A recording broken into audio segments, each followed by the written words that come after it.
So are you still not smoking? I started smoking. Come on, again. dude. How know, does this? man. I mean, I know your head's down right now, but mine is down every time I go to like the food bar. It's kind of like I'm going up for another plate. Man, I know. But it's a weird thing. These sort of habits, addictions, vices. They're hard. I tell you what, the hardest place you'll ever break an addiction or a vice is on the road. Oh, I bet, dude. Especially with people smoking. I tell you what I have done, and even done some research on them. Okay. Is these like little electronic cigarettes. Yeah, yeah. Where they just kind of, it's really just nicotine. The whole little white part is basically the battery. Right. The little butt, what would be the butt part. Right. It's just a little suspension fluid in there, which is basically the same thing that's in an inhaler. Right, that's what I understand. With just nicotine in it. And I've read up on them and stuff, and they said, they hadn't done a lot of study on them and this and that, so they're not sure if they're totally safe. But they said, are they totally safe? Don't know. Are they better for you than a cigarette? Oh yes, they definitely are. And dude, they're a lot. And if I use that thing, I wind up smoking a lot less. So if anybody does want to quit or just even lay off, I really kind of recommend those. So you things. did get one, and you've kind of. Oh yeah, I use it. I use it a lot. Yeah, yeah. It's tough. I mean, they just don't make a pizza with a battery in it. You know what I mean? So. That's right. I wish they did, man, because I love to eat too, man. I grew up on pizza and hamburgers and French fries, and potatoes was my vegetable. And yeah, that's my vegetable. That's no starch. Just at some point, I was like, all right, I got to eat better, because that's funny. Me and Matt used to split when we first started touring, we split a pizza and a fifth of vodka every night, pretty much, and nice. that'll put it on you after a minute. Yeah, after a minute, after about 3 weeks. Yeah. So you've had the time of your life? I am having the time of my life, man, and we've had the time of our life for the last decade, and even further back than that, and we're still looking ahead to do it for a long time. But yeah, man, I do feel like I'm having the time of my life. Everything is going good, and everybody's doing good, and family's doing good, and you really can't ask for a lot more. Well, and I love that sort of an answer, but I also think you went a little bit deeper into the lyrics, especially maybe on that title track where it's important to make this the time of your life, right? It definitely is. It's really what you're writing about, aren't you? It is. I mean, that song is definitely a road song. It's very literally. It's another day in another place. Can somebody please remind me where the hell we are? And it's like, and another night, I feel it come to life. How could this go so far? That's really a day in the life of being on tour, and it's another day, and you're sometimes not really sure where you are, and another night when you walk up on that stage and you just kind of feel everything come to life, and every night you'll stand there and wonder at some point in the show, how did this go this far? Yeah. That's funny, isn't it? It is, man. On the Run is a really cool song, I thought, about, are you trying to maybe almost like trying to figure yourself out in that song? I think that song's about kind of racing for the next day, but in a way inspired by an old memory, in a pretty kind of literal memory of when we used to play these bars over in Biloxi. It seemed like after we'd play from 10 to 2, we'd be breaking down stuff and sitting around over there at the bar drinking a little bit here and there, and by the time it seemed like by the time we were on the way home at like 5:30, 6 in the morning, that the sun was always coming up over these two bridges you had to cross going back toward Pascagoula from Biloxi. And so in a way that was inspired by it, always was like you was racing for the sun to get home, but at the same time kind of took that idea and kind of applied it to, it's of life, of just how kind of life is always good and bad, but you just got to keep racing for the sun, Mm-hmm. I love the line, "The world gets cold and I get mean." Yeah, man, that's probably one of my favorite lines, because it's just kind of a cool line. Yeah. You know what I'm saying? But also, I think sometimes that's the only way you can really deal with the world when it's on you. Yeah. Is you kind of got to. That's right, man. Go back at it with your fists flying almost. That's right. When their nose gets hard, your nose got to get hard too. Yeah. And the line after that is cool. I think the world wakes up, the light's so strong. Because I guess I always think that, and you can keep going, the daylight fades and it won't be long. I love the idea that light can kind of, help us remember where we ought to be. You know what I mean? Or maybe where we want to go. I'm not sure what that means. Yeah, I think when I was kind of going forward during that phrase, it's kind of like we act better during the day. You know what I mean? Kind of what? We kind of act better during right, the day. yeah, right. Seems like we get a little wilder at night. Yeah. Lights go down, dude. That's right. Hey, can you tell me about She Is Love? She Is Love is one of my favorite songs on this record. It's one of my favorites on this record because it's talking about love as if she were a person. Right, that's what I wondered. And it's as if she's walking through a city that used to welcome her. Mm-hmm. But now she walks down the street and nobody wants to look at her and nobody wants to call her by name. They know she's there, but it's like they forgot about her and almost kind of pushed her away. And then, it goes on into the bridge and it says, when they're weak, she'll always be strong, and though they don't know it, they're never alone. It's like she's always there for them, And in the second verse, I love the second verse of that song. It says, she'll always remember the days when they welcomed her here. I guess it's the first verse. I'm confused. It says, but their scars have no name in their heart. Because because she walks in forgiveness. It's like, and that's what true love is. It's like it's forgiving and it's letting go of. You see people's scars, but you don't give their scars a name. You forgive them for what they've done, and you carry them along like love does. And it's that song is just really, to me, it's a wholehearted song because it's pure to me because it's just really talking about love as if she were just a lady walking through the streets. Yeah, is that what you have to do as a songwriter? Is to try to personify it, even though love is sort of this nebulous sort of feeling and beautiful greatness and all, but you can't really write it down. I mean, you can't really draw a picture of love. Yeah, that's right. You can only the only thing that you can do to describe love is exemplify it, to show it. Really, Yeah. God, I love that dude. Well, and maybe that's why, She Is Love is so good, but also Round and Round, because, when the world is all confusing and you're searching for direction, love is a good thing for it to come in. But that's what you're doing in that song, aren't you? And Round and Round is kind of... Yeah, Round and Round is just talking about, and the world just gets crazier and crazier every day, and but it keeps itself in check. But that song is kind of just talking about how it takes all kind, or that not just that it takes all kind, but there are all kinds. Yeah. There's for every line in that song, the next line is just the person that offsets it. There's one to make the rules, and one to play the fool, and one with jealous hands. Maybe talking about a husband beating his wife or something, and there's one to be the friend, like the shoulder that she leans on or runs to, or one of her friends. It's just like for every action there's a reaction. Yeah, I mean, do you think about the crazy stuff you see on the news or your friends are telling you stories about? It's like, don't you ever wonder how people got to that place, whether they're beating their wife or something? It's like, how did you ever get to this place, dude? I do. I don't know how somebody could actually get there, man. I say that all the time. I couldn't hit no woman. I just couldn't do it. I was raised in my house. You don't hit no. I grew up with 4 sisters. You don't even hit your sister. Right. You know what I'm saying? Much less your wife. Dude, I did hit my sister growing up, and I feel bad about it. I still apologize right now. I had sisters that were all bigger than me. I was the youngest of 7 kids. Well, I apologize now because I think, I was whatever, 13, 14, 15. And totally. So I can kind of write it off like that. But still, it's like, God, I was kind of an ass. I know, man. I feel bad about it now. And she's like, how can you unhit me? I can't unhit you.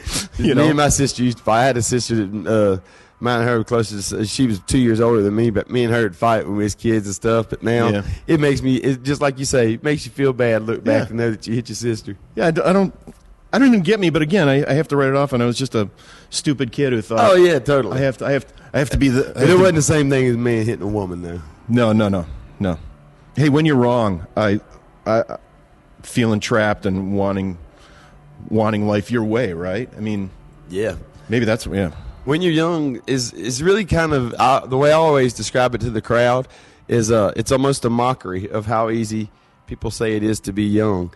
And because it's so hard to be young, and I can't imagine growing up in this world right now with technology and I was reading an article the other day, and it was talking about 10 things that your children will never know, and one of number 5 on the list was privacy. You know what I mean? Just down to that. Right. They have everything that they're done is looked at and everything's so instant and shared and everything that, I mean, you know, it's like everybody's under a microscope as much as I am. Yeah, right. You know what I mean? Because everybody's. Yeah, we can all end up on there. YouTube. Yeah, exactly. Yeah. But you know, you're doing everything when you're young for the first time, and you're going through life, and you're trying to find yourself, and everybody's trying to, just like the chorus says, you give what you give because they make you, and you're trapped in a place that won't take you, and they want you to be what they make you. And it's like you know, it's just really, it's really is like it's already over and done when you're young, you know, and when you're young like that, you hadn't even started to live yet, you know. Yeah, I don't think that we give enough grace to people, especially when you're young, to steal that title, because you're going to make 1,000 mistakes, and that would be a small amount of mistakes. That's right, man. That's right, and that's if you do. That's if you're doing everything right. You know, you're still going to make mistakes. Thomas Edison said, "I never failed." And when he was inventing the light bulb, he said, "I never failed. I just found 1,000 ways it didn't work." Yeah, if we could all just sort of take that and live it and understand that. Yep. That's okay. Yep. That it's okay. You know what? Let me see. I got to read you something real quick. It's funny we reached to our trusty iPhones just to kind of find the inspirational things that we kind of carry with us. That's right. You know, that's a cool thing. John Lennon said, "When I was 5 years old, my mother always told me that happiness was the key to life. When I went to school, they asked me what I wanted to be when I grew up. I wrote down happy. They told me I didn't understand the assignment, and I told them they didn't understand life." Wow. That's a pretty good quote. That is good, isn't it? That is good. Oh, what's a song about happy on here that I should jump to? Maybe, I don't know, maybe Every Time You Go? Every Time You Go to me is a happy song. Yeah. You know, it is, because, it's kind of talking about every time you go, but it's talking about taking a part of you. Right. You know, and always, it's kind of talking about, because people go, you know, people have to be a part, and especially these days, people travel and stuff. And Yep. More and more. And it's cool to go away with a good attitude, knowing you're coming back, you know, and that's not talking about leaving and never coming back and being gone forever, you know, kind of like Here Without You is, but but it's more of it is kind of more of a more upbeat song about you know, having to leave, but definitely taking a piece of that person with you. Yeah, because back to love, right? Because that love continues the connection even when we're not in the same city, right? Definitely. And then, so I think heaven kind of dovetails into that, doesn't it? Where home is where the heart is. That's right, man. Heaven. We just started playing it live. We just day before yesterday, our last show. Every person that I know that's listening to this record, that's over 20 years old, it's like, man, that song just like gets me. And it's because, you know, everybody's done it. That song is just about kind of getting out in the world and veering off track a little bit, man. Yep. And it's so easy to go wandering off through this world and just get a little bit off track. And man, before long, you just got lost. And must have got lost. Yeah, that's right. And just realizing that song we co-wrote with Zach Malloy, and he had the idea for, you know, it didn't have to die to go to heaven. I just had to go home. And we wrote those lyrics around that, and I was like, man, I tell you what, that is so true. Yeah. And it is, man. It's a song that everybody can identify with. It was the other day when we played it for the first time. It's one of those songs that when you play it at sound check, that the other bands, like crew guys and stuff, like the local hands and stuff, they stop and they come over there and they start listening. It's like it's encouraging to hear people stop, or to see people stop and listen to a song, because for one, you know, it lets you know that it's a viable song, but it's also it's one of those that can just stop you in your tracks and make you listen. Yeah, touches people in the right spot. Race for the Sun is something that I think hits me, because when life gets so tough out there, I think sometimes I get excited about it. You know what I mean? Is that what you're kind of writing there? You know what? At least it ain't boring. Right. When it's tough, it's you know, when it's tough, it's kind of.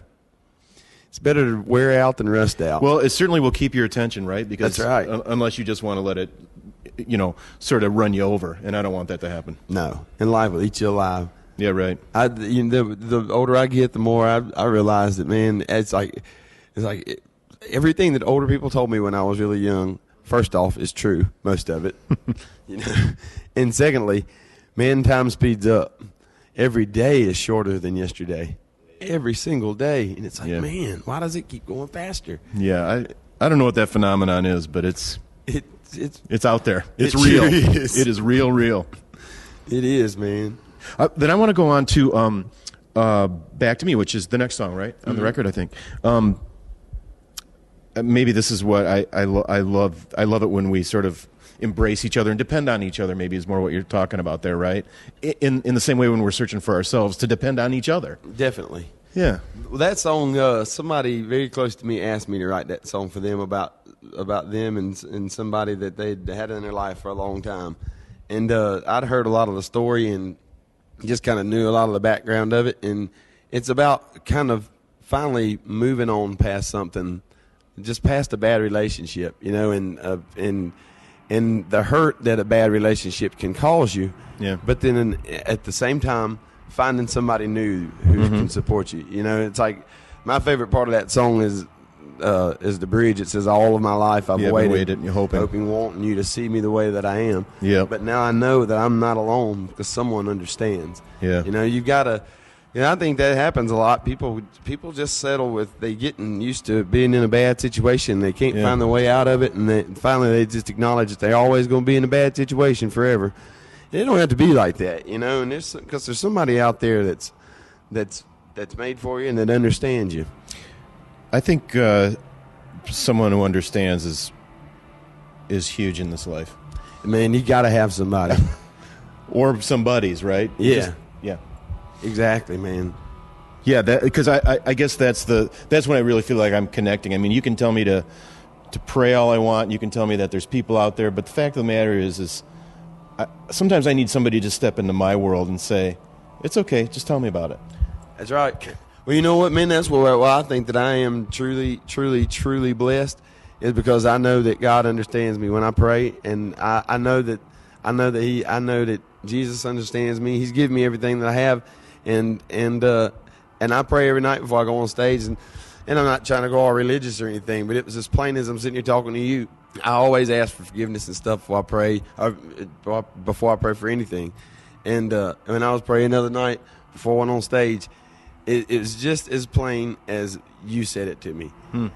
Jesus said in my head, said, "Son, I understand, and that's why I died for you." And man, chills went all over my body, and I was just like, okay, I'm ready to go play. Yeah.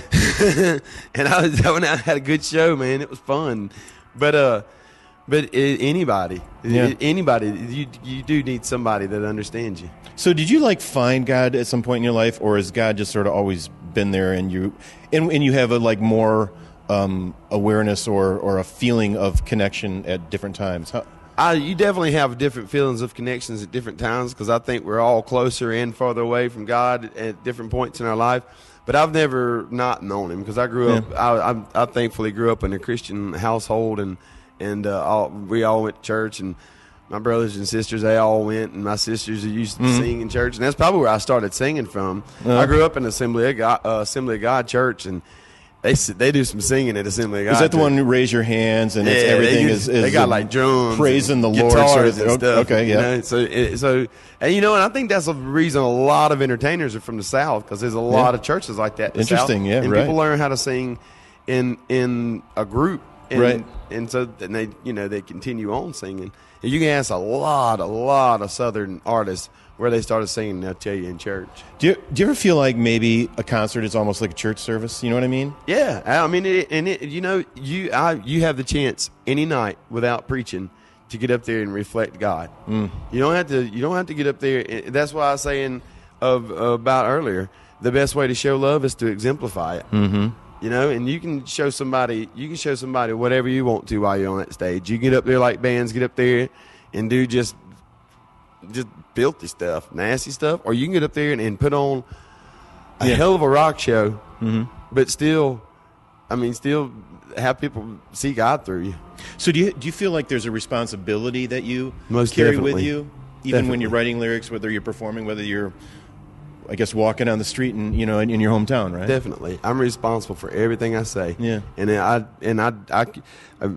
I disagree with some of the lyrics in other people's songs so much because, you know, I mean, the way they talk about the different things and the way they talk about suicide and different things in some songs and stuff, it's like, you know, if you even nudged, if something you write even nudges a kid that's already thinking about it further that way, man, shame on you. Mm-hmm. You know what I'm saying? Mm-hmm. Help him come back toward the line. You can say it just as easy. Yeah. You know, and they feel angst, and you felt angst when you wrote that song. Mm-hmm. But I was pretty angstful when I wrote "Away from the Sun" too. But it ain't talking about jumping off a cliff. Right. You know. Yeah, it's an interesting line, but we all have to walk it. Meaning we, just people, because there are times when I can throw on a song and I can get rid of my anger. Yeah. You know, and that's a good thing, even though it may have maybe talked about pushing you over the ledge, but the fact of the matter is I'm not going over that ledge, but I'm not. I know I'm not going over, right? Other people are not as. Some people just some people don't have that stability. Yeah. I've told people all my life, it's like, you ever find me and it looks like I might kill myself, look for somebody to kill me, because I ain't going out like that. Hey, one more song on this record that I wanted to ask about was My Way, because I do think there's that feeling of oppression and maybe even right there, trying to get away from the negativity that we were just talking about, whatever the negativity is. Yeah, that's a good angstful song, was My Way, but in a good way. Yeah. Because it's talking about listening to somebody for so long and just that, you know, you can listen to somebody talk about what you should do and what you should do and what you should do and what you should do until eventually nothing ever gets done. Eventually, sometimes the only way to get something done is to do it your way. Yeah. And, you know, that's what that song's talking about. It's like, you know, I spend my whole life hanging on your words that leave me here in doubt. And I'm so tired of being down and out. I'll do this my way now. Man, yeah, I can turn that message up anytime. Hey, what's this Hawk doing, man? He's, you know, it's pretty cool, man. This is this guy that designed this artwork. We're talking about the CD cover, by the way. He done all the old Megadeths, and he's done all the old like metal artwork and stuff. But the Hawk is actually, you can see down below, it's all like kind of dark and despair and stuff. But when you're seeing this kind of zoomed out, it's all kind of brighter up here and stuff. But the Hawk, if you notice, it's not clutching the baby like it's hurting it. It's just picking it up and carrying it up into the light. It's like, if you see, it just barely got its hook up under its sort of like pants loop. And it's like it's losing the shoe. I tell you what we made of this record is we made vinyls of this record, and that artwork looks cool on the vinyl. Oh, man. But it's not like a shiny, glossy outside cover. Yeah. It's more like looks kind of more like cardboard a little bit. Wow. Yeah. It's pretty cool. Sweet. I like it, man. Man, thanks a ton for the time again. Can't tell you how much I appreciate it. Always a pleasure. I love it.